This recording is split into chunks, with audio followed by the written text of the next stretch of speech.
नमस्कार विद्यार्थी मित्रांनो, मी प्राध्यापक डॉक्टर बाळासाहेब शेळके, रयत शिक्षण संस्थेचे राव बहादूर नारायणराव बोरावके महाविद्यालय श्रीरामपूर, मराठी अध्ययन व संशोधन केंद्र, मराठी विभाग श्रीरामपूर। विद्यार्थी मित्रांनो, आपल्या सर्वांचं मी स्वागत करतो आणि आपल्या सर्वांना शुभ प्रभात। मित्रांनो, SYBA मराठी या स्पेशल विषयासाठी S1 हा तुमचा पेपर आहे आणि पेपरचं शीर्षक तुम्हाला माहिती आहे, आधुनिक मराठी साहित्य, प्रकाश वाटा। आणि या प्रकाश वाटा या आत्मचरित्राचे लेखक आहे डॉक्टर प्रकाश आमटे। मित्रांनो, या आत्मचरित्रासंदर्भात आपण वेगवेगळ्या घटकावर चर्चा केलेली आहे। गेल्या तासाला आपण जो घटक पाहत होतो की या प्रकाश वाटा या आत्मचरित्रात जी आहे, जी महत्त्वाची जी व्यक्तिचित्रण आहे, या व्यक्तिचित्रणां संदर्भात आपण चर्चा करत होतो। पहा, म्हणजे आपण जी यापूर्वी जी पाहिलेली व्यक्तिचित्रणं कोणकोणती होती, तर त्यामध्ये प्रकाश वाटा या आत्मचरित्राचे असणारे जे लेखक आहे डॉक्टर प्रकाश आमटे, त्यानंतर डॉक्टर मंदा आमटे, त्यानंतर अनिकेत, डॉक्टर दिंगत, त्यानंतर हेमलकशातील आदिवासी, ही महत्त्वाची व्यक्तिचित्रणं आपण या ठिकाणी पाहिलेली आहे। आणि आज आपण या तासाला जी प्रमुख व्यक्तिचित्रण आहे त्यामध्ये बाबा आमटे या व्यक्तिचित्रणासंदर्भात आपण चर्चा करणार आहोत। बाबा आमटे एकंदर या व्यक्तीचे स्वभाव गुण विशेष काय आहे या संदर्भात आपण चर्चा करणार आहोत। मित्रांनो, प्रकाश वाटा हे जे आत्मचरित्र आहे, हे आत्मचरित्राचे जे लेखक आहे डॉक्टर प्रकाश आमटे, हे आत्मचरित्राचे लेखक आहे। म्हणजे हे आत्मचरित्र अभ्यासत असताना आपल्याला फक्त प्रकाश आमटे दिसतात, हे प्रकाश वाटा नावाचं आत्मचरित्र दिसतं, पण मित्रांनो, पडद्यामागं असणारी जी प्रमुख आणि महत्त्वाची जी व्यक्ती आहे ती म्हणजे बाबा आमटे। कारण हे प्रकाश वाटा जे आत्मचरित्र निर्माण झालेलं आहे, हे निर्माण करण्यामागची जी प्रमुख प्रेरणा आहे मित्रांनो, ती प्रेरणा आहे बाबा आमटे यांची। बाबा आमटे हे नेमकं कोण आहे, काय आहे? तर मित्रांनो, बाबा आमटे हा अतिशय महत्त्वाचा असणारा एक समाजसेवक आहे। बाबा आमटे यांना 2 मुलं आहे, डॉक्टर विकास आणि डॉक्टर प्रकाश। एकंदर 4 पिढ्या ह्या बाबा आमट्यांच्या आहे। या 4 पिढ्यांनी जवळजवळ 4 दशकापासून 2 घटकांसाठी अतिशय महत्त्वाचं काम केलेलं आहे। कोणते 2 महत्त्वाचे घटक आहे, तर ते म्हणजे आनंदवनामधील कुष्ठरोगी आणि हेमलकशामध्ये असणारा आदिवासी। या 2 घटकासाठी या 4 पिढ्यांनी 40 वर्षापासून समाजसेवेचा वसा स्वीकारलेला आहे, हे व्रत स्वीकारलेलं आहे। आणि ही सेवा, हे कुटुंब म्हणजे जवळजवळ 4 दशकापासून हे काम करत आहे। प्रकाश वाटा या आत्मचरित्रामध्ये तुम्हा आम्हाला प्रकाश दिसतो, तुम्हा आम्हाला मंदा दिसते, अनिकेत दिसतो, दिंगत दिसतो, रेणुका दिसते, आरती दिसते, आदिवासी दिसतो, बाबा दिसत नाही। बाबा पडद्यामागं आहे। मूळ बाबा आमटे समजून घेतल्याशिवाय मित्रांनो, प्रकाश वाटा हे आत्मचरित्र समजत नाही। म्हणून मूळ जी व्यक्ती आहे की ज्या व्यक्तीने प्रेरणा दिली आणि त्या प्रेरणेतून, त्या ऊर्जित अवस्थेतून प्रकाश वाटा नावाचं आत्मचरित्र निर्माण झालेलं आहे। म्हणून बाबा आमटे ही जी प्रमुख व्यक्ती आहे मित्रांनो, ही समजून घेणं अतिशय गरजेचं आहे। आपण पाहिलं, या 3 पिढ्या काम करतात।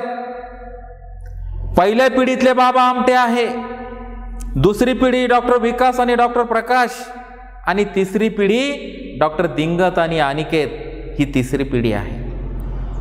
तर पहिल्या पिढीमध्ये असणारे जे बाबा आमटे आहे, त्या बाबा आमटे संदर्भात मित्रांनो आपल्याला समजून घ्यायचं आहे। बाबा आमटे ही कोण व्यक्ती आहे? मित्रांनो, ब्राह्मण कुटुंबामध्ये असणारा हा समाजसेवक आहे। तुम्हाला माहिती आहे मित्रांनो, ब्राह्मण कुटुंब म्हणजे कसं असतं, विविध प्रकारचे सोहळे ओळे जपले जातात, पूजा अर्चा वेगवेगळ्या प्रकारचे आपण पाहतो या समाजामध्ये त्या जपल्या जातात। पण बाबा आमटे यांनी या सोहळ्या ओळ्याला थारा दिला नाही मित्रांनो। स्पृश्य अस्पृश्यता भेद किती असतो मित्रांनो, पण तो सुद्धा बाबा आमट्यांनी स्वीकारलेला दिसत नाही। मित्रांनो, ज्या वेळेस आपण बाबा आमटे समजून घेतो त्यावेळेस आपल्याला कर्मवीर भाऊराव पाटील यांची आठवण झाल्याशिवाय राहत नाही. याचं कारणच असं, कर्मवीर भाऊराव पाटील आणि बाबा आमटे यांच्या जीवनाकडे जर आपण नजर फिरवली तर दोघांचंही कार्य आपल्याला इक्वल जाणवतं, समान जाणवतं. कर्मवीर भाऊराव पाटील सुद्धा जैन समाजातले होते मित्रांनो, आणि या जैन समाजामध्ये सुद्धा विविध प्रकारचे सोहळे ओळे जपले जातात. पण या सगळ्यांना विरोध करण्याचं काम भाऊराव पाटील यांनी केलेलं आहे. त्यांना ते पटलं नाही, रुचलं नाही. बालपणापासून ते लहान मुलांमध्ये, विविध जाती धर्मांच्या मुलांमध्ये ते खेळले, लहानचे मोठे झाले. म्हणून त्यांनी जो वसा घेतला होता की या अस्पृश्य मुलांना जर आपल्याला चांगल्या पद्धतीनं जर त्यांना माणूस म्हणून जगवायचं असेल तर त्यांना शिक्षणाची गंगा आपल्याला निर्माण करून दिली पाहिजे. म्हणून रयत शिक्षण संस्थेची कर्मवीर भाऊराव पाटील यांनी स्थापना केली, आणि या स्थापनेच्या माध्यमातून जो दुर्लक्षित असणारा, दीन दलित असणारा जो गरीब समाज आहे त्या समाजासाठी शिक्षणाची दारं उघडे केली. मित्रांनो, विविध जाती धर्माची मुलं कड्या खांद्यावर घेतली आणि आयुष्यभर दीन दलितांची सेवा केली. मित्रांनो, आज कर्मवीर भाऊराव पाटील यांनी शिक्षणाची जर व्यवस्था निर्माण केली नसती तर तुम्ही आम्ही या ठिकाणी आलो नसतो, उभा राहिलो नसतो. म्हणून कर्मवीरांचं जे योगदान आहे तेवढ्याच पद्धतीचं योगदान कोणाचं आहे? बाबा आमटे यांचं आहे. बाबा आमटे हे ब्राह्मण कुटुंबातले होते. त्यांच्या घराण्यामध्ये विविध प्रकारच्या पूजा अर्चा सोहळे ओळे चालायचे, पण बाबांना ते पटत नव्हतं. बालपणापासून विविध जाती धर्मांच्या मुलामध्ये बाबा आमटे लहानचे मोठे झाले. त्यानंतर प्राथमिक शिक्षण घेतलं, माध्यमिक शिक्षण घेतलं, महाविद्यालयीन शिक्षण घेतलं. या विविध टप्प्यावरून प्रवास करत असताना विविध जाती धर्माची मुलं त्यांची मित्र बनली. पण ब्राह्मण कुटुंबातला हा माणूस अस्पृश्यांच्या मुलाबरोबर खेळतो राहतो हे त्यांच्या भावबंदकीला पटलं नाही. म्हणून त्यांच्या भावबंदकीने त्यांना बहिष्कृत केलं, जातीबाहेर टाकलं. समाजाने खूप त्रास दिला, पण बाबा आमटे जराही डगमगलेले नाही. त्यांनी आयुष्यभर या दीनदलित मुलांमध्ये आपलं आयुष्य पणाला लावलं, आयुष्य त्यांनी घातलेलं आहे. मित्रांनो, जाते त्याला त्यांनी कधी थारा दिला नाही, कारण त्यांना माहिती होतं माणूस हीच एक महत्त्वाची जात आहे, त्याला विविध प्रकारचे लेबल लावण्याची गरज नाही. म्हणून माणूस या भूमिकेतूनच त्यांनी सर्व विविध जाती धर्मांच्या मुलांकडे पाहिलं. मित्रांनो, म्हणजे यावरून आपल्या लक्षात येतं की बाबा आमटेंचे जे विचार आहे हे विशाल होते. पहा, विशाल विचार होते. त्यांनी कधीही स्पृश्य अस्पृश्य भेद मांडला नाही. मित्रांनो, त्याचबरोबर अंधश्रद्धेला देखील त्यांनी थारा दिला नाही, की जी अंधश्रद्धा अधोगतीला नेऊन पोचवते त्या अंधश्रद्धेला त्यांनी कधीच थारा दिलेला नाही. अंधश्रद्धेला प्रखर विरोध करण्याचं काम बाबा आमटे यांनी केलेलं आहे. पहा, म्हणून बाबा आमटेंचं जे योगदान आहे समाजासाठी दिलेलं, हे योगदान आपण विसरू शकणार नाही. आता मित्रांनो, जसं प्रकाश आमटे यांना प्रेरणा मिळाली होती बाबा आमटेंकडनं, वसा व्रत हे सगळं बाबांकडनं मिळालं होतं. पण बाबांना कुणाकडनं प्रेरणा मिळाली? तर बाबा आमटे यांना या समाजसेवेची जी प्रेरणा कुणापासून मिळाली असेल तर ती महात्मा गांधी यांच्यापासून मिळालेली आहे. महात्मा गांधी कोण होते? अहिंसात्मक मार्गाने जाणारा जर व्यक्ती कोण असेल तर तो महात्मा गांधी होता. पहा, महात्मा गांधींचं कार्य जवळून पाहिलं बाबा आमटे यांनी, आणि आयुष्यामध्ये ठरवलं की आपल्याला सुद्धा समाजसेवेसाठी वाहून घ्यायचं. बाबा आमटेंनी कधी हिंसा केली नाही, कारण त्यांना माहिती आहे महात्मा गांधींनी अहिंसा व्रत स्वीकारलं, आपण बी अहिंसात्मक व्रत स्वीकारायचं, म्हणून कुठेही हिंसा केली नाही. हर एक प्रकारच्या समस्या आल्या, संकट आली, संघर्ष केला, हिंसा केली नाही. म्हणून गांधीजी म्हणतात, जेव्हा गांधीजी भेट द्यायला आलेत कुणाला? आनंदवन प्रकल्पाला बाबा आमटेंकडे आले.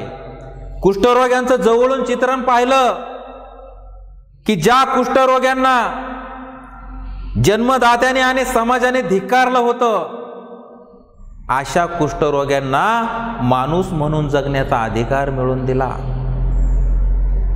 त्यांच्या जीवनामध्ये आनंद निर्माण केला. हे जेव्हा महात्मा गांधींनी पाहिलं, तेव्हा महात्मा गांधींनी काय उदाहरण काढले की म्हणाले, आमटे, जे मला साबरमती आश्रमामध्ये जमलं नाही ते मात्र तू या ठिकाणी करून दाखवलेला आहे. सांगण्याचा उद्देश गांधीजींचा हाच होता की माझ्यापेक्षाही तू श्रेष्ठ कार्य केलेलं आहे. यावरून मित्रांनो आपल्याला लक्षात येतं की बाबा आमटे ही कोण व्यक्ती आणि काय व्यक्ती आहे. कर्मवीर अण्णांनी जसं संपूर्ण आयुष्य दीन दलितांसाठी वाहून घेतलं, त्याच पद्धतीने बाबा आमटे यांनी आपलं संपूर्ण आयुष्य कुष्ठरोग्यांसाठी वाहून घेतलं. मित्रांनो, तुम्ही विचार करा, बाबा आमटे कोणत्या समाजातला होता? ब्राह्मण समाजातला होता. घरदार चांगलं होतं, कुटुंब चांगलं होतं, पैसा अडका चांगला होता, शिक्षण चांगलं घेतलं, LLB पूर्ण केलेलं होतं, वकिलीचा व्यवसाय बी सुरू केलेला होता. पण वकिलीचा व्यवसाय करत असताना बाबांना वेगवेगळे अनुभव आले. काय अनुभव आले? की या व्यवसायामध्ये फक्त श्रीमंतांना न्याय मिळतो, गरिबांना न्याय मिळत नाही. हे बाबा आमट्यांनी जवळून पाहिलं आणि सरळ त्या वकिलीचा व्यवसायाचा मित्रांनो त्याग केला की नको मला हे. आणि तसेच ते वरोऱ्यामध्ये आले. वरोऱ्यामध्ये येत असताना कुष्ठरोगी पाहिला, विविध प्रकारच्या आजाराने पछाडलेला होता, अंगावर जखमा होत्या. समाजाने तर बहिष्कृत केलं, पण जन्मदात्या मुलांनी सुद्धा आपल्या पोटच्या बापाला आणि आईला घराबाहेर हाकलून दिलं होतं, लाताने उडवलं होतं. का? कुष्ठरोग झाला म्हणून. तुला कुष्ठरोग झालेला आहे, तुला या घरात राहण्याचा अधिकार नाही. हे चित्र कोणी पाहिलं? सरकारी शासन यंत्रणेने पाहिलं, जन्मदात्यांनी पाहिलं. या कुष्ठरोग्यांच्या मदतीला कुणीच आलं नाही. सगळ्यांची डोळे झाकलेली होती, दिसत असून सगळे आंधळे झाले होते. बाबांनी हे चित्र पाहिलं. अरे, रस्त्याच्या कडेला पडलेला हा कुष्ठरोगी हा एक माणूस आहे. अरे, तो जनावर नाही, त्यालाही जगण्याचा अधिकार आहे. त्यालाही तुमच्या आमच्यासारखा जीवनात आनंद घ्यावासा वाटतो, जगावंसं वाटतं. प्रत्येकाचं जीवन हे अमूल्य आहे. निसर्गाने दिलेला हा जीव अतिशय अनमोल आहे प्रत्येकाचा, आणि त्या कुष्ठरोग्याचा सुद्धा आहे. बाबांनी काय केलं? त्या कुष्ठरोग्याला घेतलं, घरी आणलं, त्याच्या वेगवेगळ्या जखमा धुतल्या, मलमपट्टी केली, गोळ्या औषध दिले, स्वतःच्या हाताने घास भरवला. आणि तेव्हा शपथ घेतली बाबांनी की इथून पुढे खऱ्या अर्थाने कुष्ठरोग्यांसाठी संपूर्ण आयुष्य खर्च करायचं. आणि त्या क्षणी त्यांनी महारोगी, ज्याला कुष्ठरोगी महारोगी सेवा समितीची स्थापना केली आनंदवनमध्ये. पण नंतर बाबाने ते नाव बदलवलं, महारोगी म्हणायचं नाही तर आनंदवन म्हणायचं. आज या आनंदवनमध्ये कुष्ठरोग्यांसाठी एक मोठा प्रकल्प या ठिकाणी बाबा आमट्यांनी स्थापन केलेला आहे. मग विचार करा मित्रांनो, अशा अवस्थेमध्ये पडलेल्या कुष्ठरोग्याला घरी घेऊन येणं, त्याच्या जखमा धुणं, पुसणं, मलमपट्टी करणं, जेवू घालणं, हे तुम्ही आम्ही केलं असतं का? हे स्वतः बाबांनी केलं. आणि काय सांगितलं समाजाला? हा कुष्ठरोग संसर्गजन्य नाही, तुम्ही कुष्ठरोग्याचा तिरस्कार करू नका.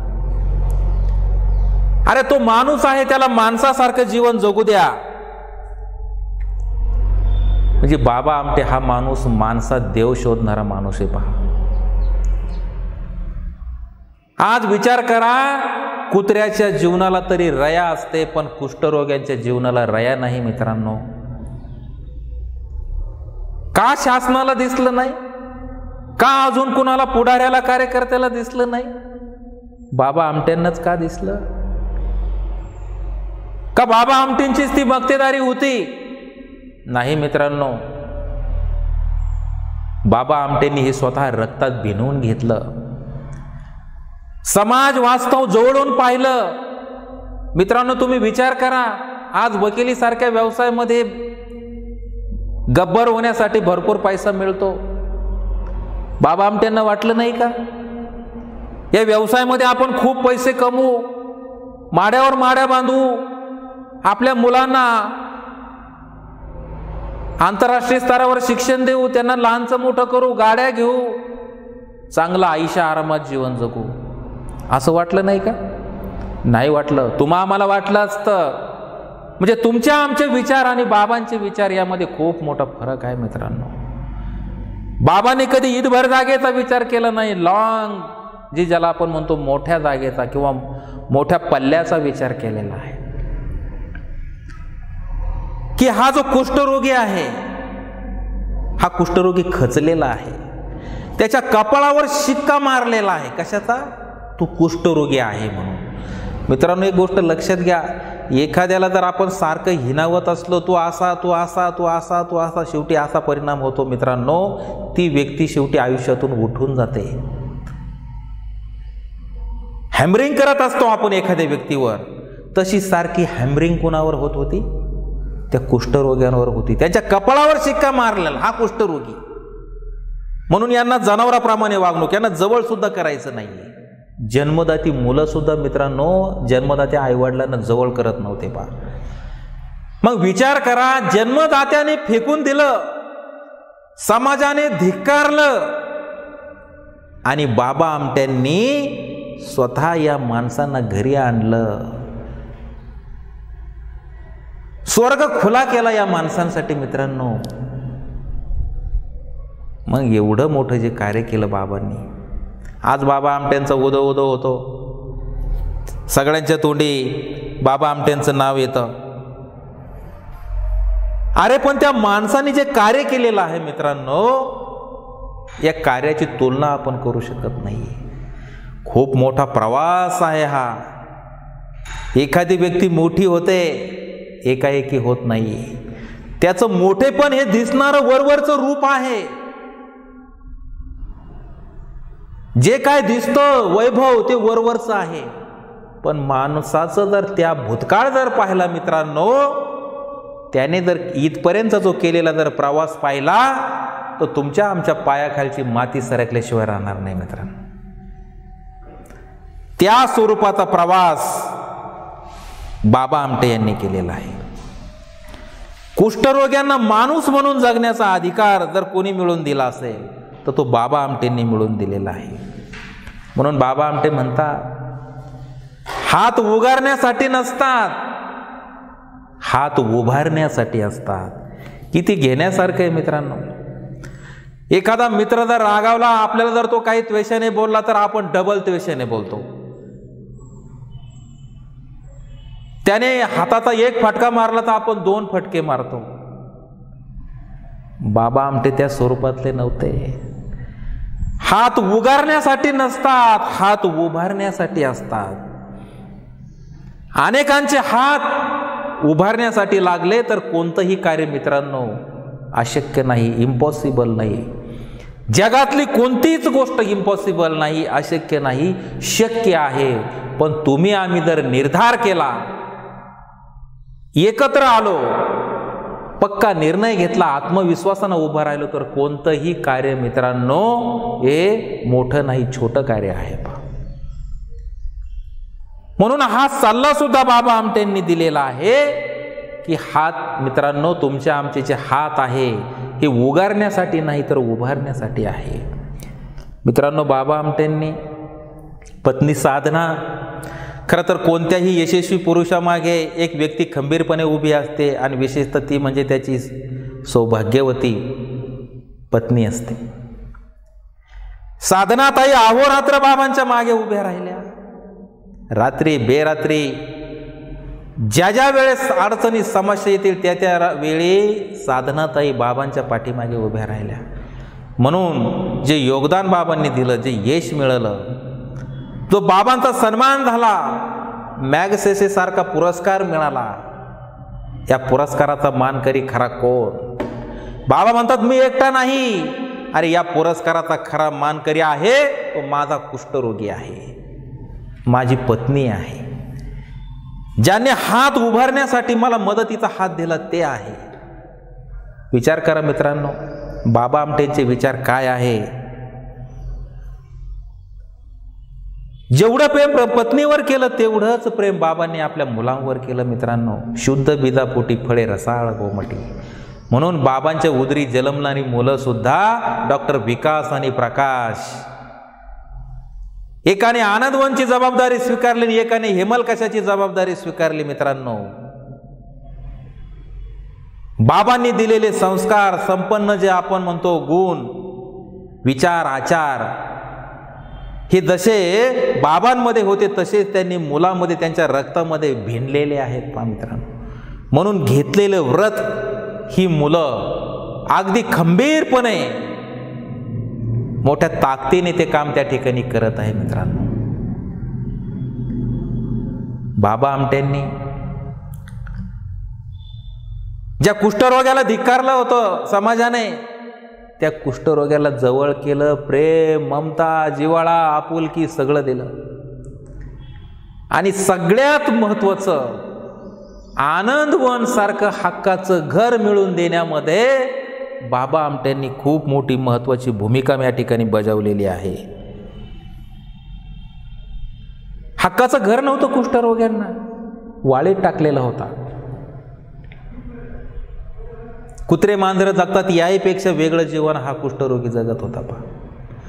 मग आता बाबा आमटे कोण आहे, काय आहे? बाबा आमटेंनी ही खूप मोठी सेवा केली कुष्ठरोग्यांची. हे सगळं बाबा आमटेंचे कार्याची जी प्रचिती ही संपूर्ण महाराष्ट्रामध्ये झाली, आंतरराष्ट्रीय स्तरावर झाली. मग बाबा आमटेंना वेगवेगळे पुरस्कार, बाबा आमटेंची मुलाखत, हे सगळं सुरू झालं. गाडीभर पुरस्कार मिळाले बाबा आमटेंना. एका व्याख्यानामध्ये बाबा आमटे म्हणतात, खरं आहे बाबांनो, मला गाडीभर पुरस्कार मिळाले, मॅगसेसे सारखा मोठा, नोबेल सारखा आंतरराष्ट्रीय स्तरावरचा मोठा पुरस्कार मिळाला, माझा सन्मान केला. पण मित्रांनो, बाबा आमटे काय म्हणतात, हा सरकारचा अपमान आहे. मला एवढ्या पुरस्काराने तुम्ही सन्मानित केलं, गौरवलं, मी काय केलं? मी कुष्ठरोग्यांची सेवा केली, कुष्ठरोग्याला माणूस म्हणून जगण्याचा अधिकार मिळवून दिला, म्हणून तुम्ही माझा एवढा सन्मान केला. अरे खरा सन्मान कुणाचा करा? खरा सन्मान माझ्या कुष्ठरोग्यांचा करा. तुम्ही वेगवेगळ्या पुरस्काराने मला सन्मानित करत आहात, माझं मोठेपण तुम्ही व्यक्त करत आहात, पण माझा सगळ्यात मोठा पुरस्कार कोणता आहे? माझा सगळ्यात मोठा पुरस्कार जो आहे की माझ्या कुष्ठरोग्याच्या चेहऱ्यावर खुललेलं हास्य, माणूस म्हणून जगण्याचा मिळालेला त्याला अधिकार, हा माझा सगळ्यात मोठा पुरस्कार आहे. विचार करा मित्रांनो, तुम्ही आम्ही जीवन जगतो, बाबा आमटे जीवन जगतात, पण त्यांचे आचार विचार खरोखरच तुम्हा आम्हाला निश्चितच प्रेरणा देणारे आहे. बाबा आमटेंनी केवळ कुष्ठरोग्यांसाठी काम केलं नाही. बाबा आमटे म्हणाले, विकास, आनंदवनची जबाबदारी सांभाळतो, आता मला दुसऱ्या एका घटकासाठी काम करायचं आहे. कुष्ठरोगी बऱ्यापैकी स्थिर स्थावर झाले, त्यांचं पुनर्वसन केलं, त्यांना घरदार मिळवून दिली, ते शिकायला लागले, त्यांना वेगवेगळ्या प्रकारचं 2 प्रकारचं शिक्षण दिलं, औपचारिक आणि अनौपचारिक. ते त्या व्यवसायामध्ये रमू लागले, ते चांगल्या पद्धतीनं जीवन जगू लागले.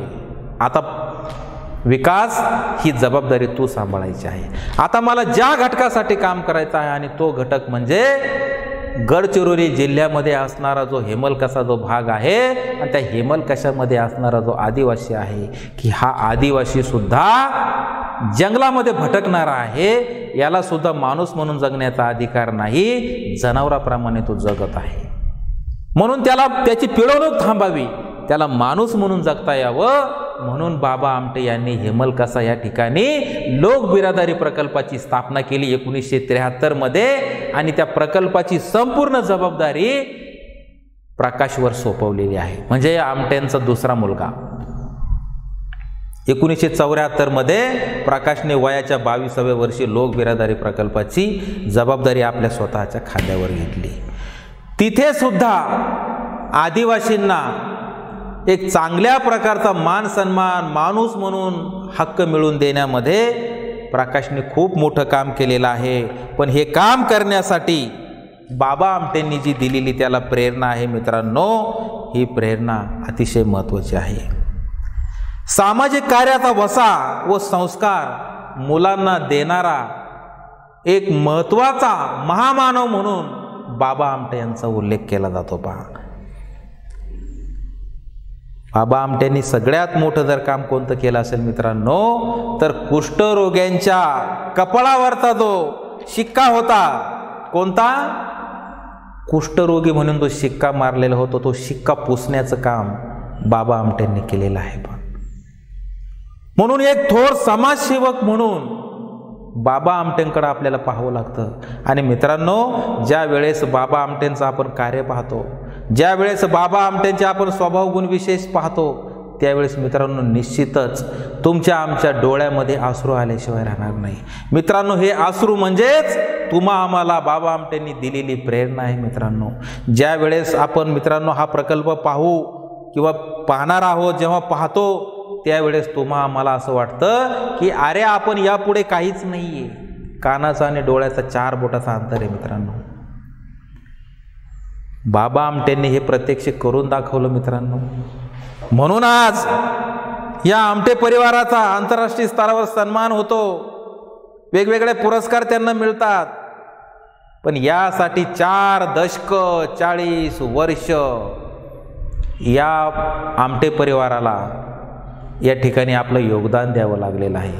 म्हणून मित्रांनो, आजच्या तासाला आपण बाबा आमटे या आत्मचरित्रामध्ये असणारी एक महत्त्वाची जी व्यक्ती आहे, त्या व्यक्तीचे स्वभाव गुण विशेष, त्या व्यक्तीचं कार्य या संदर्भात विचार केला. उद्याच्या तासाला आपण पुढचा जो घटक आहे त्या घटकावर आपण चर्चा करू. आज आपण या ठिकाणी थांबूया. सर्वांना धन्यवाद.